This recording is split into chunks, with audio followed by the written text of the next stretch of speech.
Yeah, today, to be honest, pakubika nhasi ndakaneta. Nhasi ndashanda.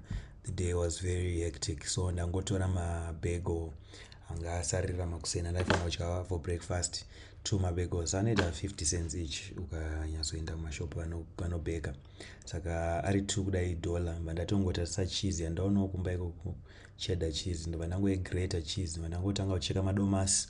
Panguva ndasina kana nyatsorina idea kuti ndaida kumbogadzira kuti zvinyatsogadzirwa zvakaita sei. But what I'm learning is that cooking is experimental.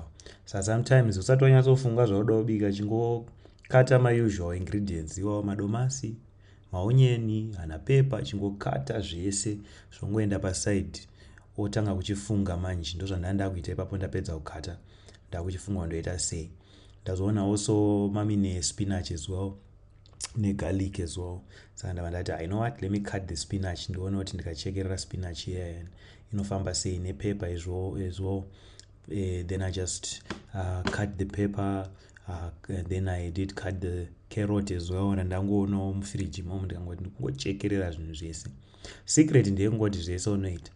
Ndatofunga ipapa ndichiti maybe ndikarigrata rinogona kubuda zvandiri kuda. But nhasi handanyatsoona idea, to be honest, kuti ndoita sei.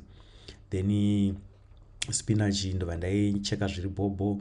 Spinach zvangu ndoifarira, even lwazi anoifarira zvekutodaro. Lwazi anogona kutosiya nyama achinonga spinach. Ndobva ndaikanda zvangu mupani spinach iyaya, kanodaira mafuta fasta. Ende ndobva ndazokanda futi nekahohwa. Hanzi inonzi oyster mushroom here. Ndakaipiwawo nevamwe vangu vachimaketawo hohwa wavo ndikangotorawo. Vandaisa cheese yaya pabagel. Idea yangu yanga iri kuti ndiri meltire ipapo.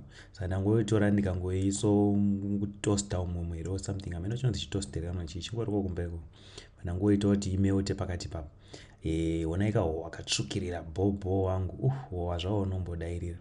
Ndakutoseva paipai. Cheese yangu yakamelta pakati pebagel. Ndakutoisa kaspinach paside.